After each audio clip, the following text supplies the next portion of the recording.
Marcus Delacroix was born in a small town nestled at the edge of misty hills. From a young age, he learned the value of duty from his father, who had served in the town's modest militia.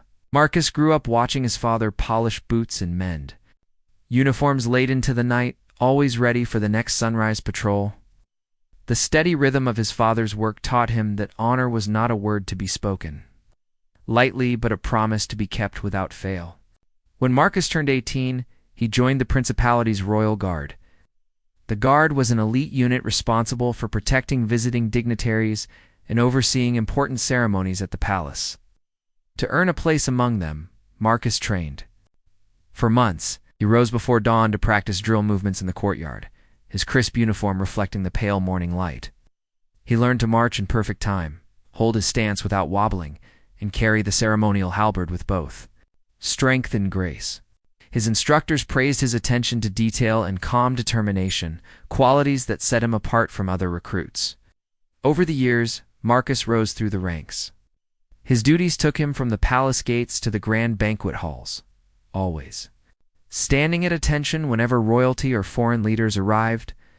He witnessed powerful figures pass under the palace arches. Each one bowed to greet him, but he never let such deference alter his focus. In his mind, each person under his watch was equally deserving of protection.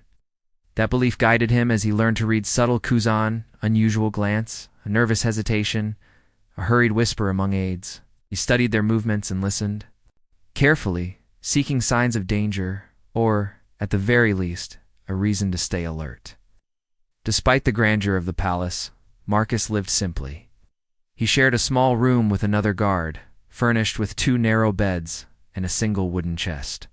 Each night, he placed his uniform and halberd in the same precise spot, a ritual that reminded him of his purpose. He seldom spoke of his feelings or hopes. Instead, he dedicated himself to service, believing that his loyalty would speak for him better than any words could.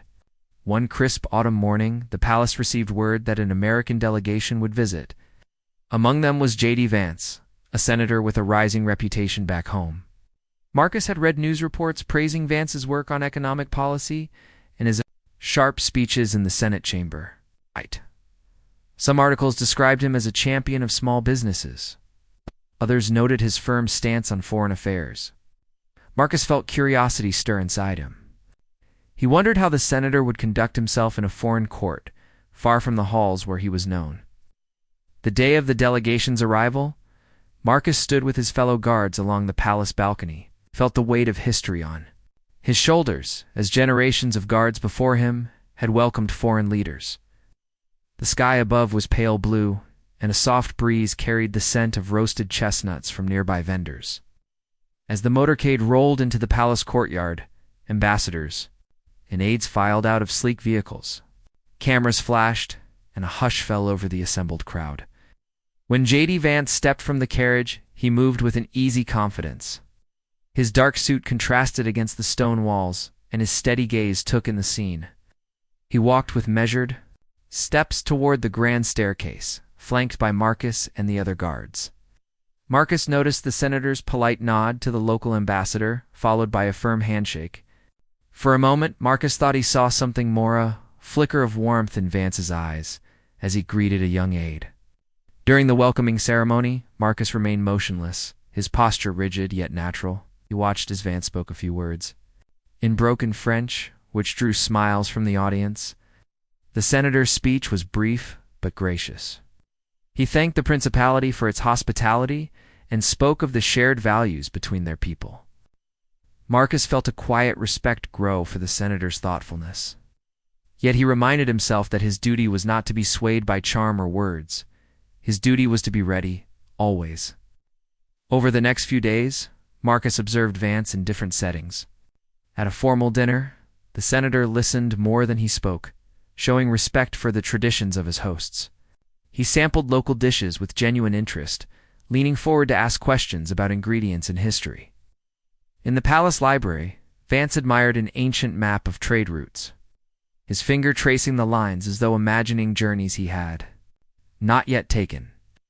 Marcus admired the senator's curiosity and openness, qualities he valued in his own profession. As the visit progressed, Marcus had brief moments of personal pride when he saw Vance pass within arm's length of him. He felt that his years of training had prepared him for this exact moment, standing guard beside someone who carried the future of his own country's policies in his hands. In those moments, Marcus understood the weight of his role. He was not simply a soldier with a halberd. He was a protector of trust, ensuring that those who came in friendship would leave knowing they were safe. When the delegation prepared to depart, a farewell ceremony was held in the palace courtyard. Marcus stood at attention, looking straight ahead as Vance stepped up to speak. The senator praised the principality's hospitality and the warmth of its people. Then, in a gesture that surprised Marcus, Vance stepped down from the platform and approached him. With a firm handshake, he thanked Marcus personally for his service and dedication. Marcus's usually steady heart skipped a beat at the senator's words. For the first time, he felt a connection that went beyond duty, a small thread of human kindness woven through the formality. After Vance's departure, life in the guard resumed its steady rhythm. Marcus returned to his routines with renewed purpose, polishing his halberd and practicing drill formations in the courtyard. Yet he carried a memory of that handshake and the way Vance's eyes reflected genuine gratitude. He did not share this with his fellow guards. In his world, feelings were private and duty was public. Instead, he stored that moment in the quiet chambers of his mind, alongside the many other experiences that shaped his loyalty. In the weeks that followed, Marcus received an unexpected message. It arrived in a secure diplomatic pouch marked with the seal of the American Embassy. Inside, he found a personal note from J.D. Vance. The senator wrote that he hoped the visit had been memorable and that their paths might cross again under happier circumstances. Marcus read the note twice, then folded it carefully and placed it in his chest alongside other souvenirs of his service. That small letter became a silent reminder of the complex world beyond the palace walls. Marcus realized that in his role, he was often the link between distant lands and cultures. He carried fragments of stories in his memory, the laughter of visiting children, the rustle of silk gowns as envoys strolled the gardens, the polite but firm handshakes of leaders who shaped history. In each moment, he was more than a guard. He was a keeper of trust and a witness to fleeting connections. As autumn deepened into winter, Marcus found himself watching the horizon more often. He wondered what Vance would do next, what laws he would champion, what speeches he would deliver, what decisions he would make back in the Senate chamber. Marcus did not know if he would ever see the senator again, yet he felt a quiet certainty that his own path was tied to moments like these, moments when duty and humanity met on the palace steps, when a guard's loyalty met a senator's promise of friendship. In that certainty, Marcus Delacroix discovered something simple yet profound.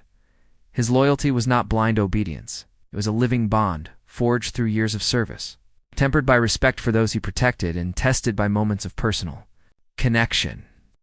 As he prepared for the next delegation, he knew his role would always demand vigilance. But he also knew it would offer opportunities for respect and connection across borders.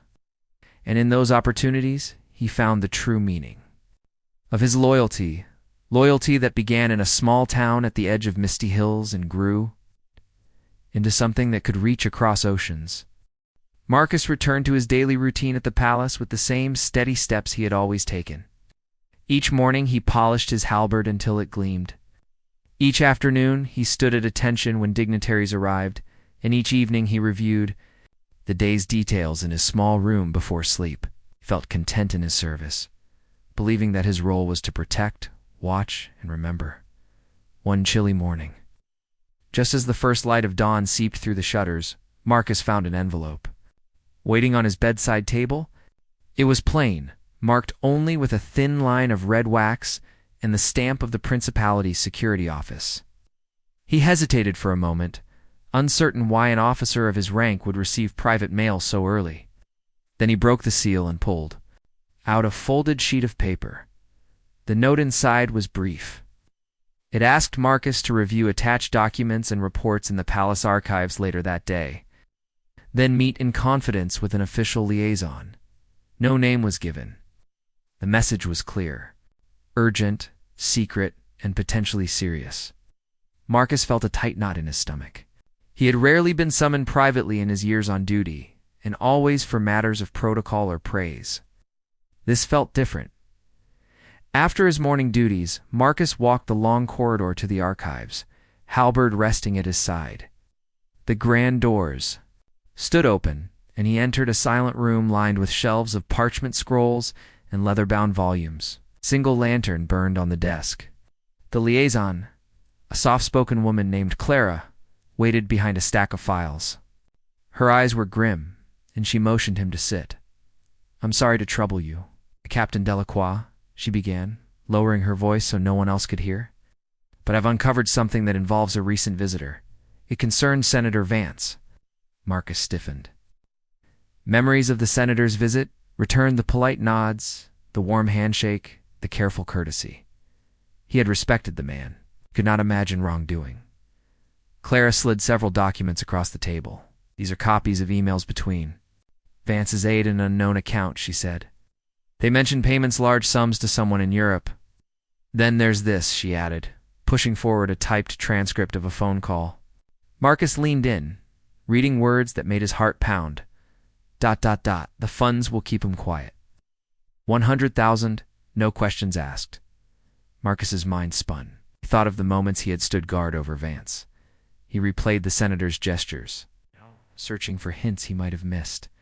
But Vance had seemed genuine, respectful, even curious about local culture. Clara glanced at him. "I need your help because no one here wants to believe Vance would do something so ... so dishonorable. You were closest to him. You observed his every move. You might know if any of this is true." Ow. Marcus felt a surge of conflict. He owed loyalty to his country and to his duty, but he also valued honor above all else. If the senator had broken that trust, Marcus had to know. He nodded slowly. That afternoon, Marcus retreated to his room. He closed the door and laid the documents on the small table by the window. The outside light was pale, and the room felt cold. He read the emails again. They showed a pattern. Offers of hush money, references to secret meeting, and mention of a private dinner arranged. On the last night of the visit, Marcus reached for his own notebook, the one he kept hidden under his mattress. He opened it to the pages dated the night of the farewell ceremony. He had written brief notes after every major event: time, place, weather, unusual details. On that night, he had noted the moon was low in the sky, the courtyard was quiet, and after the ceremony, Vance had refused an offer of extra security detail for his drive back to the carriage. Instead, he had requested a private walk through the gardens, escorted only by 2 close aides. Marcus remembered the hush of the garden path. He had watched from a distance, ready to step in if needed. But no words between Vance and his aides had reached his ears. He had assumed it was casual conversation about the next day's schedule. Yet now he wondered if something else had happened. He made a list of questions. Who arranged the secret dinner? Who was the someone to be kept quiet? And why had no one pursued this earlier? Determined to find answers, Marcus requested copies of the palace visitor logs for that evening. He also wrote to the embassy staff, asking for records of the car routes and security clearances. As a guard, he had the privilege of accessing certain files, but he had never used this access for a personal matter. Still, his conscience would not let him ignore what he had learned. Days passed. Marcus worked his usual duties, but spent every spare moment in the archives or the small office assigned to liaison contacts. He read through expense statements, compared dates, and pieced together fragments of information. Each scrap pointed to the same conclusion. On the last night, after the farewell ceremony, Vance had met someone in the palace garden. That person was not official. There were no photographs, no official record, and no public notice, yet a payment of $100,000 was mentioned in the emails, intended to secure silence about something Vance had done or agreed to. Marcus felt a heavy weight settle on his shoulders.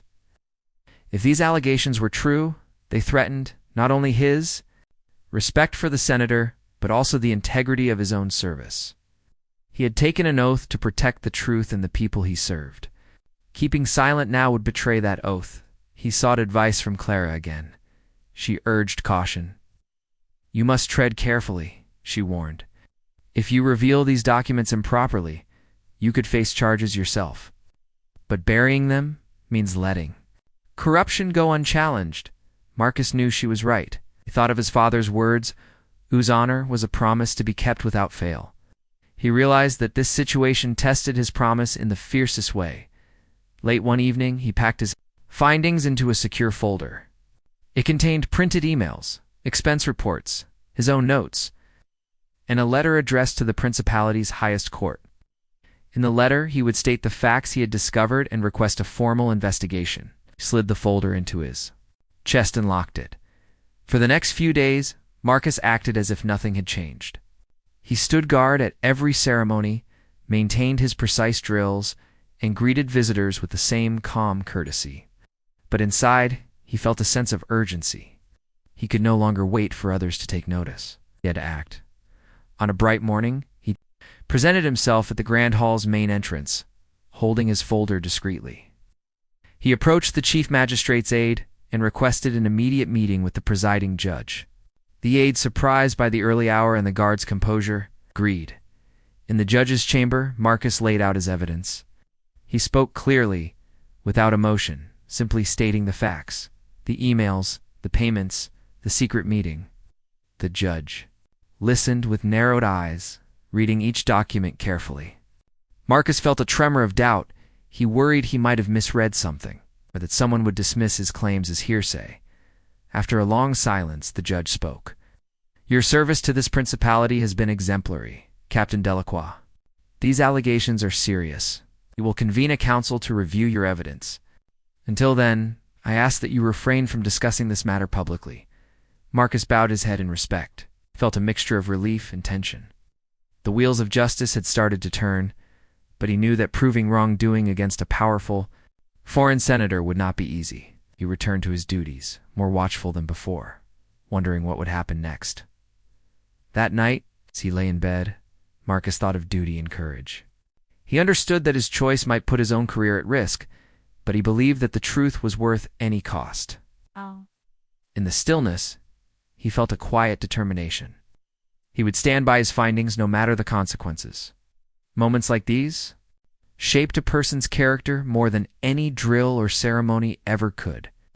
Marcus closed his eyes, ready for the challenges ahead, believing that a soldier's honor depended not only on the battles he fought, but on the truths he was willing to defend even in the face of great power. Marcus awoke before dawn, his mind restless with thoughts of the impending lawsuit. He dressed quietly, pulling on his uniform and straightening his tie. The halberd stood at attention in its corner, as if sharing his tension. He paused for a moment, placing a hand on the polished shaft.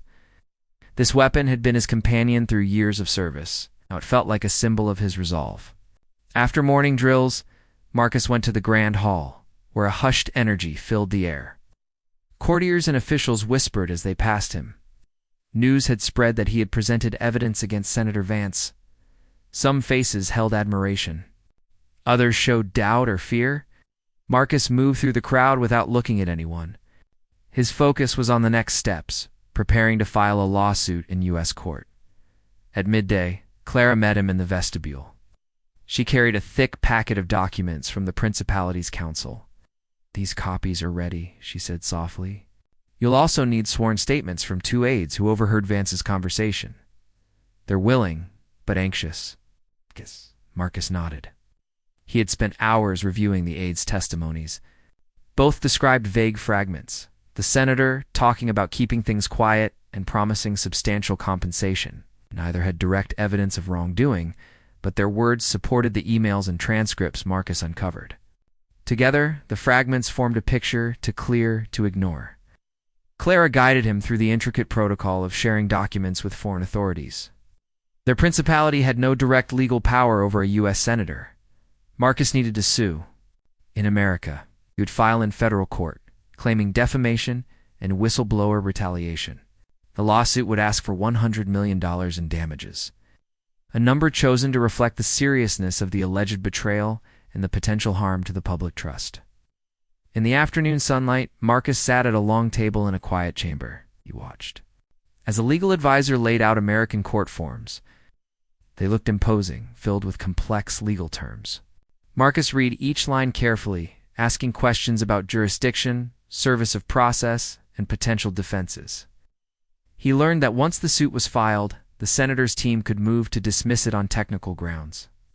But if the judge allowed discovery, Marcus would have access to depositions, bank records, and more tools to force the truth into the open. By late afternoon, the complaint was drafted. It began with Marcus's background, his years of honorable service to the principality. Then it described the specific allegations. Emails from Vance's aide offering hush money. Transcripts of phone calls, secret meetings in the garden, and the aide's statements. The complaint alleged that Vance defamed Marcus by threatening his reputation to deter him from speaking. It claimed whistleblower retaliation because once Marcus refused the hush payment, Vance used his influence to block Marcus's promotion and pressure the principality to silence him. Marcus reviewed the draft with Clara and the legal team. They debated certain phrases. Was retaliation too strong? Did defamation require proof of false statements? They decided to include every detail Marcus had gathered, trusting that the volume and consistency of evidence would persuade a judge and jury. When the final version was ready, Marcus held the packet in his hands, felt the weight of each page, each piece of paper that represented months of secret work. He thought of all he gave up: peace of mind, privacy, and potentially his career. Yet he also thought of his oath to protect truth and justice. He signed the complaint with a steady hand. The next morning, at the American Embassy in the capital city, Marcus met with a clerk who accepted the filing. The clerk stamped the documents and handed Marcus a receipt confirming the suit's official entry into the U.S. District Court. Senator Vance has 21 days to respond, the clerk explained. After that, you may begin discovery. Marcus thanked her and stepped outside into bright sunlight. He closed his eyes and took a deep breath, tasting the crisp air. The lawsuit was in motion. He had taken the first public step in a battle against a powerful figure. Over the following days, news outlets picked up the story. Headlines blared. Royal Guard sues Senator Vance and $100 million whistleblower claim rocks D.C. Journalists called Clara and embassy officials seeking comments. Suddenly, a simple guard from a small principality was at the center of an international controversy. Back at the palace, Marcus resumed his duties, but his world felt different. To ask him questions, reporters loitered near the gates hoping for a statement. Marcus stayed silent. He had been advised not to speak publicly until Vance's team responded. The tension was palpable. Then, in a surprising move, Senator Vance released a statement. Through his press office, he denied all allegations, calling them fabricated rumors, in an attempt to smear my name for personal gain. He accused Marcus of being an opportunist, seeking attention. Vance's words carried weight. He was known for his confident public persona and persuasive oratory. Many of his supporters rallied to his defense. Accuse felt a sting at the senators. Claim of greed. It struck at his motives. But he reminded himself, he was not seeking fame. He sought justice and accountability. He believed that powerful people should not escape consequences simply because of their influence. In the following week, Vance's legal team filed a motion to dismiss the case on grounds of lack of jurisdiction and failure to state a claim. They argued that Marcus's allegations were hearsay and that the principality's internal investigation should have been concluded before any lawsuit. The motion was dense with legalese, aiming to bury Marcus under procedural hurdles. Clara informed Marcus of the motion. They met in the council chamber, surrounded by maps and ceremonial banners. She spoke in a low voice. The judge must rule on this motion before you can proceed to discovery. It may take months. In the meantime, the public will only hear Vance's denials. Marcus stared at the tapestries on the wall. He depicted scenes of past battles and heroes. He thought of his own struggle, a modern fight for truth rather than territory. He nodded. We cannot control how long this takes, he said, but we must be patient and prepared. That evening, Marcus found a quiet bench in the palace garden. He sat beneath a centuries-old oak tree. The moon had risen, casting silver light on the path. He thought back to the night when he first suspected wrongdoing. The memory burned vivid, the hush of the ceremony, the shadowed figures, the promise of hush money. He recalled how the light had glinted on the email's metadata, and how his own notebook had captured details no one else remembered. A breeze rustled the leaves. Marcus took out his notebook and turned to the pages where he had sketched the garden's layout. He marked the locations of statues and benches, places where conversations might go unnoticed. He circled the spot where Vance had met his aide. These sketches were part of his evidence, silent witnesses to that night. Marcus also thought of the aides who gave sworn statements. He trusted their integrity. They'd risked their careers to speak the truth. He felt gratitude and responsibility. He understood how hard it was to stand against power. He prepared for the next phase. Even if the judge denied the motion to dismiss, Vance's team would fight each subpoena, each deposition. They had big resources.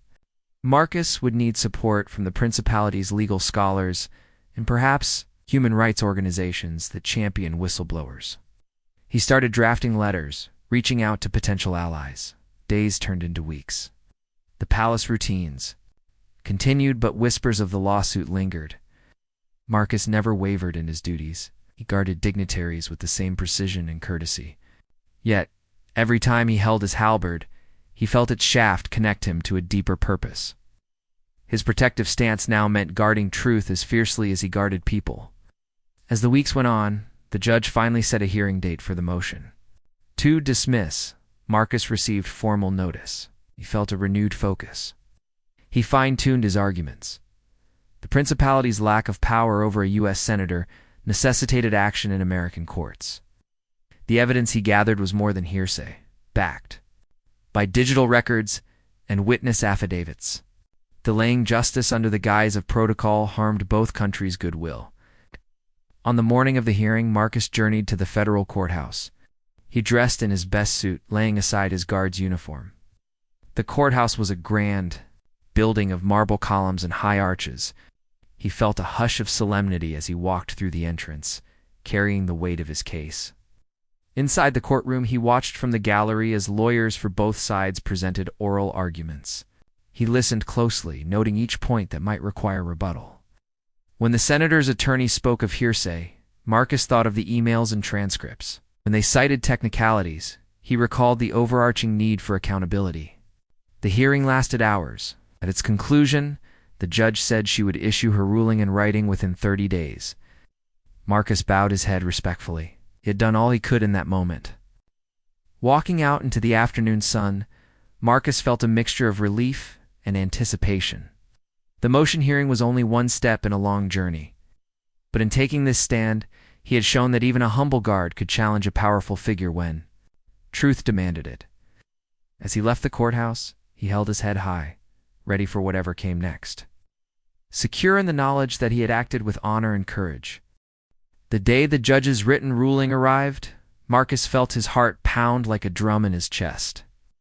He was standing at attention in the palace courtyard when a messenger approached, holding a sealed envelope stamped with the symbol of the U.S.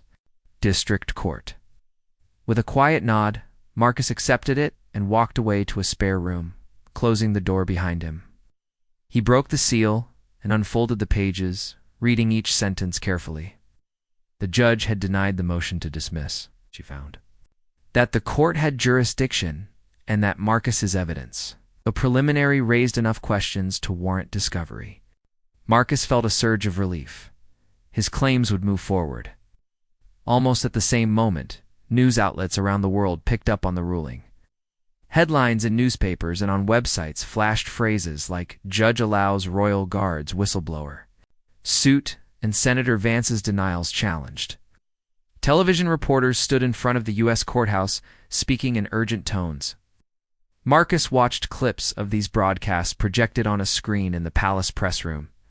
He saw reporters quoting parts of his complaint and showing images of his uniformed figure. He felt a mix of pride and pride that truth was being heard, unease at how quickly public opinion might turn. That evening, A small group gathered. In Clara's office, she sat at the head of a wooden table, her brow furrowed with concentration. Around her were two legal advisors from the principality, a representative from the American embassy, and Marcus. They reviewed the next steps, drafting discovery requests, preparing for depositions, and protecting Marcus's own security. Clara spoke gently but firmly. "This phase will bring out more details," she said. "Expect every email, every bank transfer, every witness statement to be examined. We must remain calm and focused." As Marcus walked back to his quarters down the marble hallway, he thought of the secret meeting in the gardens, the hush-money emails, and the aides who had spoken out. He realized the coming days would bring even more revelations, fragments of truth that could stun the public. He wondered how Vance would respond under the glare of discovery. Would he admit wrongdoing? Would he fight harder, risking greater damage to his reputation? In the following week, subpoenas began to fly. American lawyers asked for copies of Vance's financial records, emails from his personal and official accounts, and notes from his staff. They requested phone records showing calls made from the senator's cell to unknown numbers. They even sought documents from the embassy detailing Vance's itinerary during the diplomatic trip. Each request carried the potential to uncover hidden facts.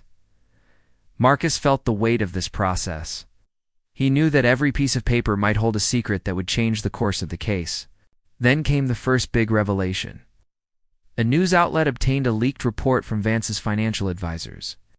It showed that, a week before the European trip, a large sum $200,000 had been withdrawn from a private account.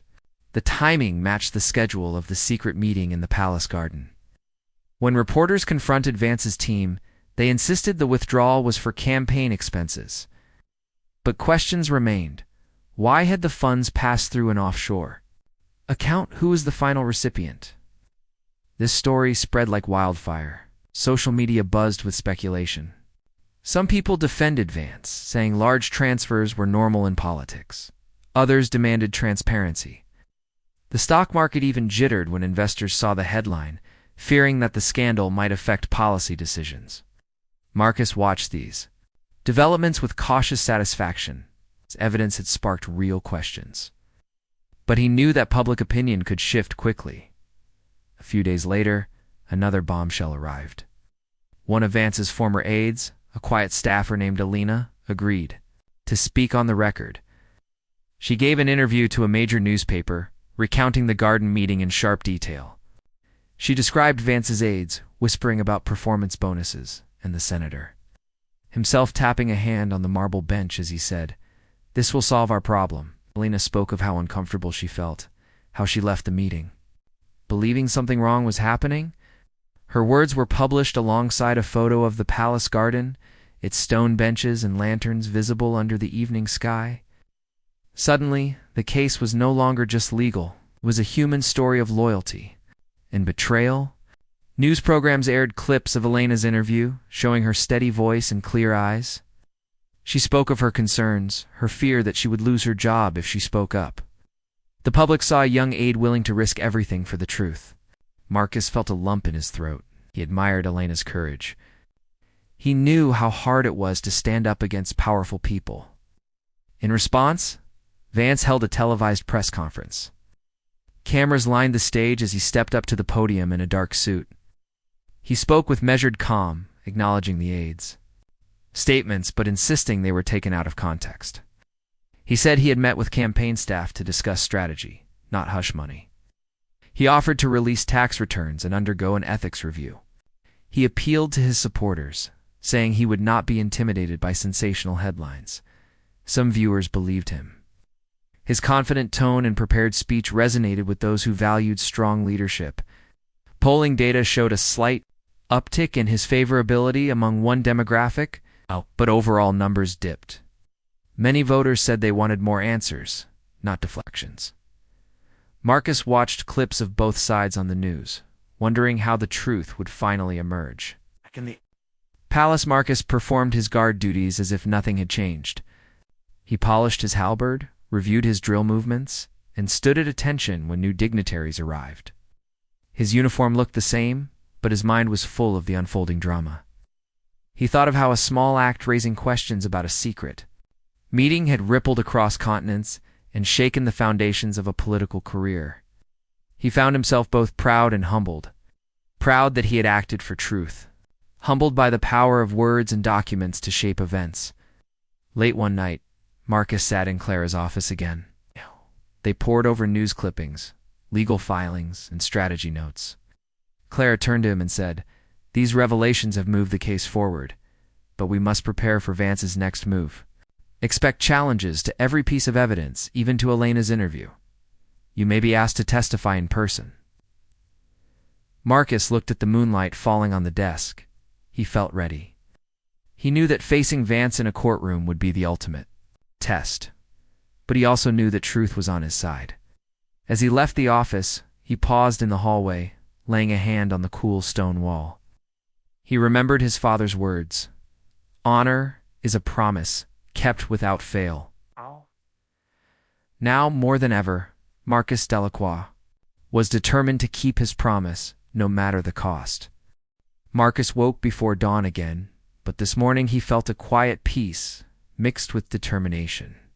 The long court battle had drawn to a close, and today he would learn the final outcome.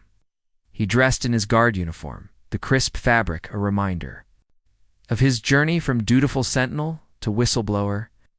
His halberd waited at its stand, its polished blade catching the first light. He arrived at the palace courtyard just as the sun rose. A small crowd had gathered, reporters on one side, curious citizens on the other. They whispered among themselves, watching the royal guard who had captured the world's attention. Marcus stood at attention, his posture steady despite the beating of his heart. He felt the weight of every look, every camera lens trained on him. He had come this far by following his conscience, and now he would see if that path led to justice. When the morning ceremony concluded, the chief magistrate approached. Her eyes met his, and she offered a brief, respectful nod. In her hand she held a sealed document. Marcus accepted it with both hands and retreated to a private chamber. The air was cool and still, as if the room itself waited to hear the news. With a deep breath, Marcus broke the seal. He unfolded the paper and read each line slowly. The judge had ruled in his favor. The court found that Senator Vance's actions offering hush money, threatening Marcus's reputation, and pressing the principality to silence him were unlawful. The judge awarded Marcus $10 million in damages. A fraction of the original claim, but enough to send a powerful message. The ruling also included a formal apology from the senator and an order for Vance to pay legal fees. Marcus felt a wave of relief. The legal fight had been long and costly, but he had upheld the truth. He thought of the nights spent in the archives, the hours of research, and the courage it took to stand alone. Now the judge's words affirmed that he had done the right thing. News of the verdict spread quickly. Headlines declared Royal Guard wins $10 million verdict, and Senator Vance must apologize. Television crews showed footage of Marcus standing at attention as he left the courthouse. Reporters quoted the judge's words that no person, no matter how powerful, could silence a voice guided by honor. In the days that followed, key donors to Vance's campaign withdrew their support. Foundations rescinded grants, and political allies distanced themselves. Poll numbers dropped sharply. Even some of Vance's own staff resigned, unwilling to defend actions the court had deemed illegal. The senator released a statement accepting the verdict with humility and promising to learn from this experience. But his tone rang hollow to many observers. Back at the palace, Marcus resumed his guard duties. He polished his halberd, stood at the gate, and escorted new visitors with the same care as before. Only now, his presence carried a different meaning. Tourists asked for his autograph. Local newspapers featured his picture. Children waved at him, and parents told them that is the guard who spoke up for the truth. Marcus accepted these honors with humble grace. He knew that the story was not really about him. It was about holding power to account. One afternoon, the American ambassador invited Marcus to a small reception at the embassy. Seated among diplomats and journalists, he listened to speeches praising his courage. Senior embassy official raised a glass to him. "Captain Delacroix," she said, "you remind us that duty goes beyond orders. It embraces conscience. Have shown what true honor means." Marcus nodded, feeling warmth in his chest. He sipped sparkling water and looked around the room, saw faces from both his homeland and the United States people who believed in justice and in the power of one person to make a difference. He thought of his father, polishing boots late at night, teaching him that service was a sacred trust. He felt his father's pride in that moment. Despite the praise, Marcus's thoughts often turned to Senator Vance's family. He had seen the senator's young daughter at the farewell ceremony, her small hand waving from the back seat of a car.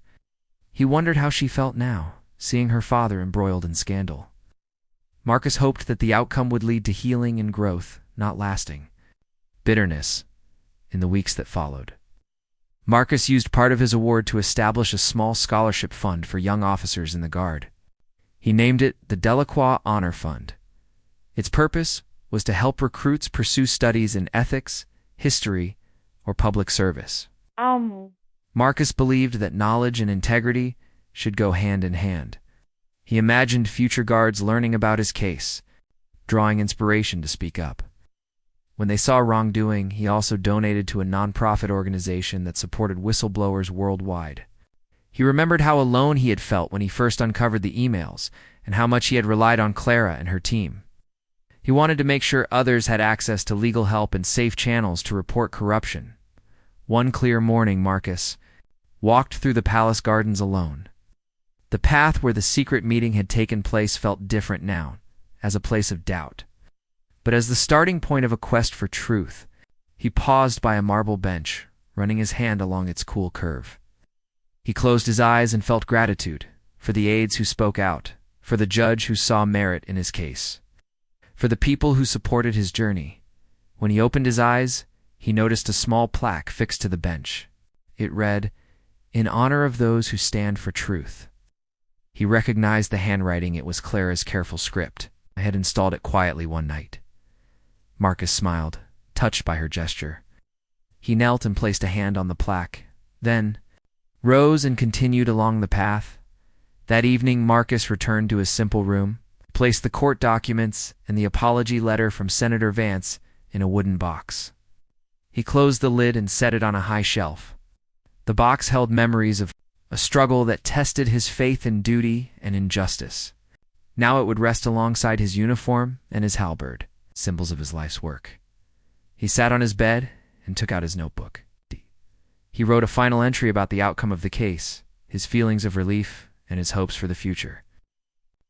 Thanked his father's memory, Clara's wisdom, and the courage of everyone who had helped. Then he closed the book and placed it beside the box. As he prepared for sleep, Marcus reflected on the journey. From a quiet town by misty hills to the center of an international court case. He had followed a single guiding principle. Honor meant keeping one's promise, even when it was hard. He had faced a powerful senator, risked his career, and stood firm in his truth. Now he felt a calm confidence that he would carry into whatever lay ahead. In the soft glow of candlelight, Marcus Delacroix lay down and closed his eyes. His heart was full of peace, knowing that his loyalty had not been blind obedience, but a steadfast commitment to justice. In that promise kept without fail, he had found the true meaning of his service and of his life.